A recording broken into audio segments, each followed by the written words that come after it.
Guys, welcome to my channel.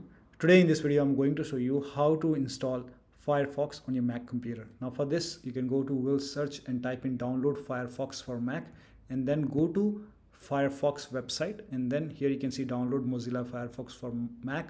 Click on download now. Now once the download is complete, you can click on this DMG file and then drag Firefox to application folder over here.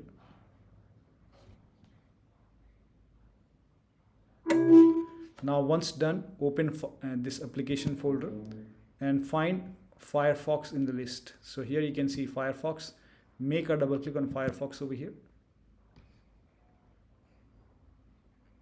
Click on open over here, and then it's done. Now you can start using Firefox. So this is how you can download, install and use Firefox on your Mac. So that'll be all. Thank you so much for your time, and please like this video and subscribe to my channel.